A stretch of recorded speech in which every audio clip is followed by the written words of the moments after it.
Yeah, so as you just mentioned, Model UN really helped bring me out of my shell, and it really helped me, come into myself, find my voice. And that was such an empowering experience, and it was such a crazy growth curve.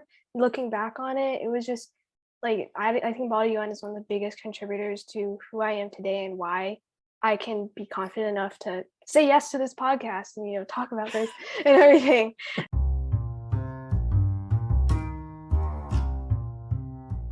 Welcome to the Model United Nations podcast by Best Delegate. I'm your host, Ryan Villanueva, and my job is to show you how Model United Nations brings out the best in students around the world. On this podcast, I interview students as well as their teachers and parents, and I ask them to share how they got started in Model UN, why they do Model UN, and how Model UN inspires them to make a difference in their lives and in their communities. Today's episode is about a 16-year-old high school student who teaches Model UN to second graders. She started out as a really shy student who didn't want to do Model UN at all until her mom signed her up for a Model UN camp.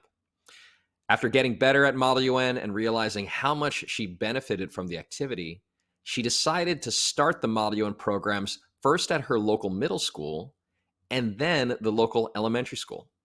She figured out how to work with elementary school teachers and design a Model UN curriculum that's appropriate for second graders.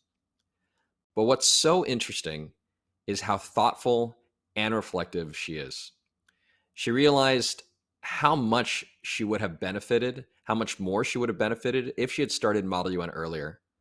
And she's creating an opportunity for other students, an opportunity that she wishes she had.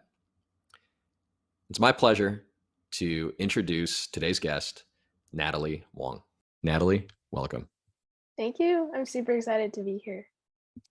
I'm grateful that you're here, and I'm grateful that you've participated in our programs over this time. So I'm excited to learn more about you and about your Model UN journey, and I thought that's where we should start.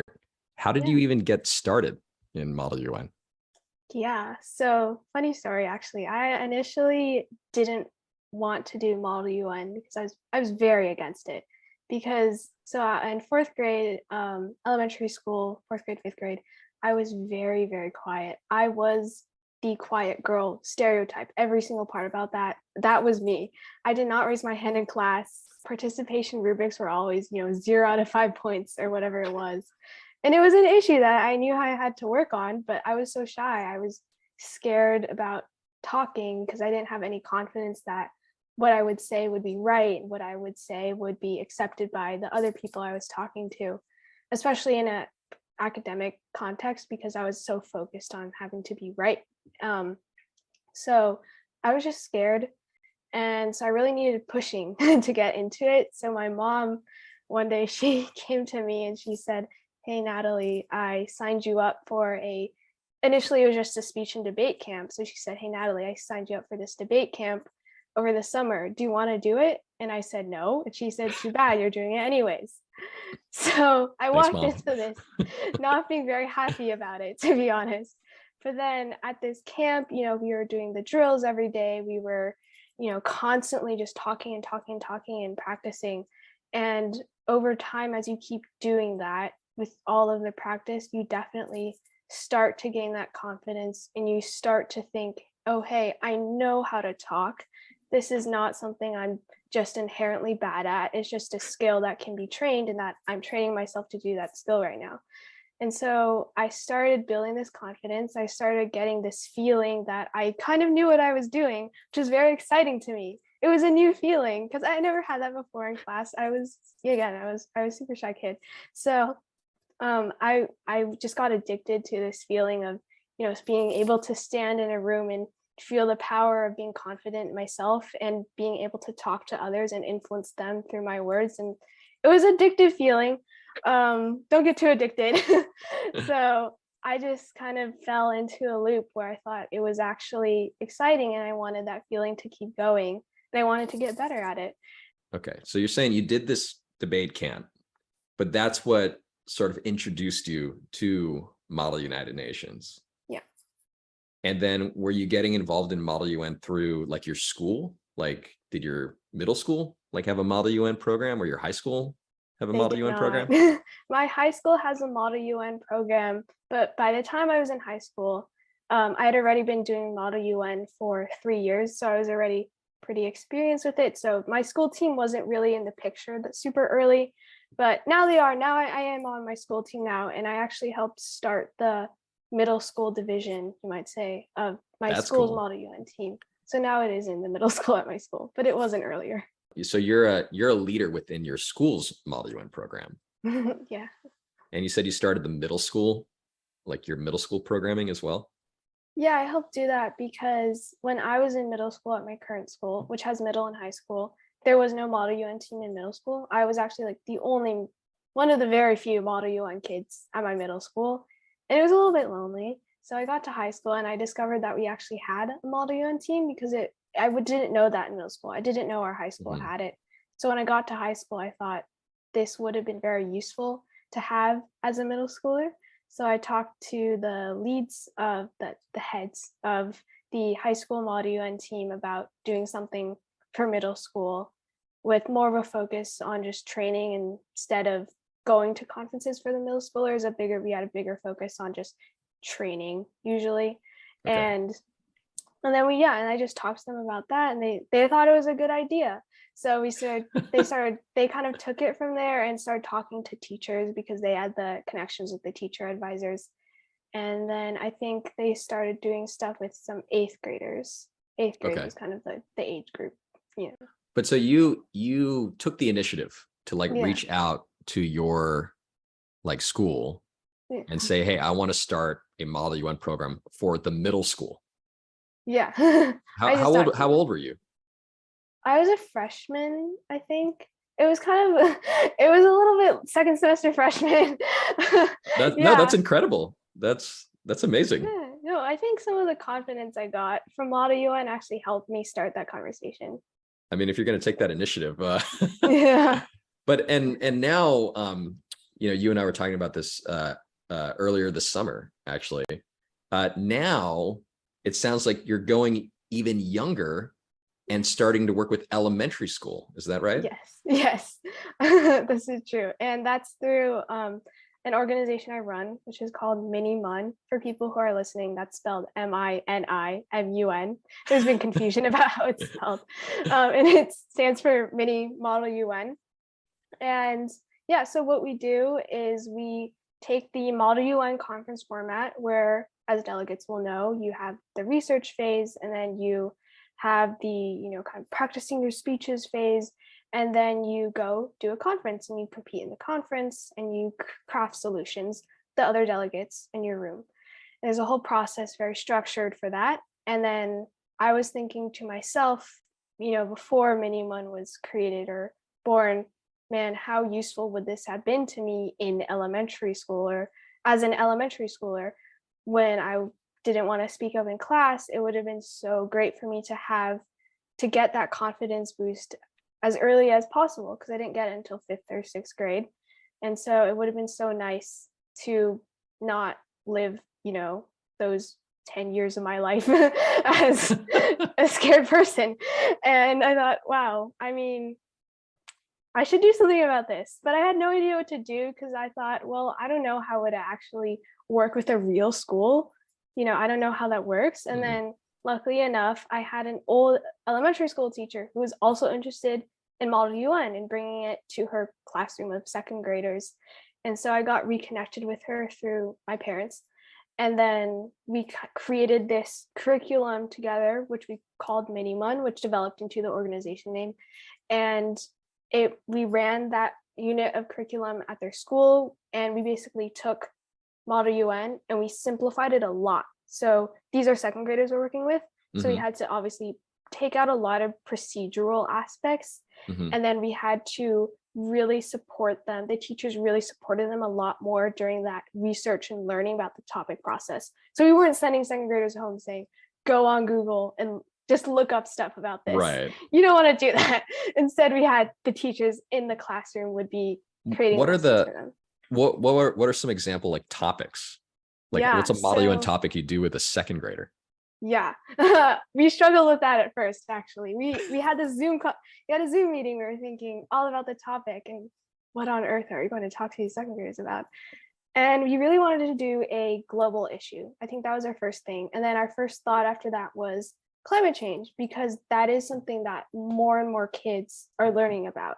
And that is something to do with the environment. And, kids, they're interested in nature. Animals and nature is always usually part of a kid's childhood. And so we thought, okay, we have this idea, climate change, that's very broad. Don't think that's going to work. It's too broad. So we really wanted to make it more tangible for them. So we ended up saying, what's something that feels real to second graders, something that they actually know about? We thought, okay, they go to school, they know about schools. And we thought, climate change in schools, how can we combine these to make it real to second graders, but also connected to a global issue that actually a lot of people are talking about? And then so we worked around that, and we eventually settled on energy sustainability in schools, which is focused on Sustainable Huh. Development Goal 7. So that's what we settled on for them. Whoa. And okay, and you just mentioned sustainable development goals, Yes. right? This is the United Nations, like, plan for world peace and prosperity and protecting the planet, right? Yes. Also called the SDGs. Mhm. So are you teaching second graders about the sustainable development goals? Yeah, we actually do that. We have a little slideshow that we introduce them at the beginning of the unit where we say these are the SDGs. This is the one you'll be focusing on, because we That's also were amazing. developing some other SDGs too, like SDG 11, which is disaster relief, and then SDG 14, which is clean water. So we're working on those as well. This is mind blowing. So you're telling me as as a high school student, you have developed a curriculum for second graders. You are actively working with an elementary school teacher to develop and teach this.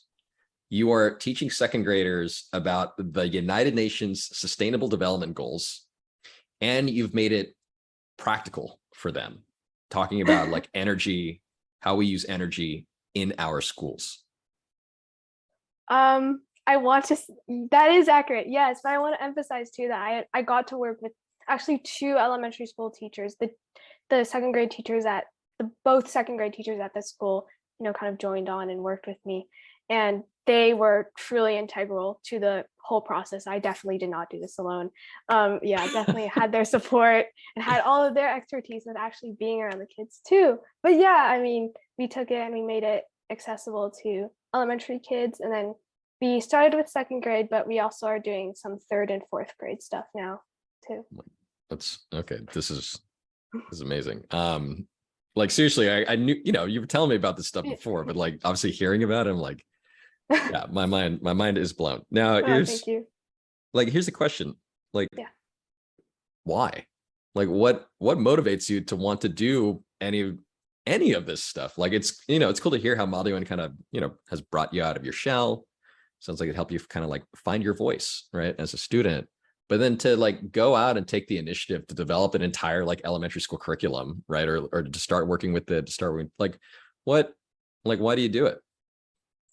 Yeah, so as you just mentioned, Model UN really helped bring me out of my shell, and it really helped me, come into myself, find my voice. And that was such an empowering experience, and it was such a crazy growth curve. Looking back on it, it was just like I think Model UN is one of the biggest contributors to who I am today and why I can be confident enough to say yes to this podcast and talk about this and everything. And I thought, this is something that this experience and this learning curve is something that everyone needs to have in their life. And I also thought there's a lot of Model UN stuff out there for middle schoolers and high schoolers, but there's really not that much for elementary schoolers. Yet in elementary school is really where you start developing your habit of, am I a talker? Am I a quiet person? When you have a kid, 5-year-old kid who's very quiet, initially they're going to be quiet for a long time. You have a kid who's a talker, they'll be a talker in the classroom. And I thought those quiet kids, they deserve to have this growth curve as early as possible. They shouldn't sit around and kind of be the shell all the time. Even if they're happy being it, I think you don't really know how good it is until you discover how good it is with confidence in Model UN and stuff. So I thought there's no really Wow. good reason why elementary school materials doesn't exist. I mean, the reason would just be because nobody had the time to do it, maybe, but I had the time. So why not? Yeah, I really wanted to get into that space because I felt like it wasn't being filled, and it would have been something that me, as second, third grade Natalie, would have really Wow. benefited from this. No matter how much she didn't want to do it, she really would have benefited from it. So I thought I really want to do that for other students who were like me or quieter than me, maybe even louder than me. And so that's how that was the initial motivation. And then I was lucky enough to reconnect with that elementary school teacher. And I was Yeah. lucky enough that she was actually interested in Model UN. This is incredible. And I'm just like, oh my gosh, in high school, like I loved Model UN, but like I was spending my free time like playing video games, right? And here you are, and what I hear in your story is like, yes, Model UN bringing out the best in you, but you actively working with your teachers, right, with the schools and with these Yeah. students to bring out the best in them. I hope so. I hope It's that's what they do. really moving, actually.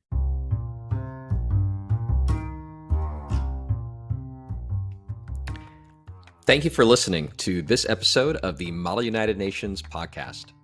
On the next episode, I continue my interview with Natalie, and I ask her about the biggest challenge that she's faced in Model UN and one of the most important lessons that she's learned. For now, I know Natalie talked a lot about how to get started in Model UN, how she got started in Model UN, and how she helps second graders and middle school students get started in Model UN. If you are interested in getting started in Model UN, I'd encourage you to check out our resources on bestdelegate.com, including our guide to getting started in Model United Nations. And if you'd like to join an after-school program with other students from across the United States and even around the world who are all learning Model United Nations together, check us out on learnmodelun.com. Until next time.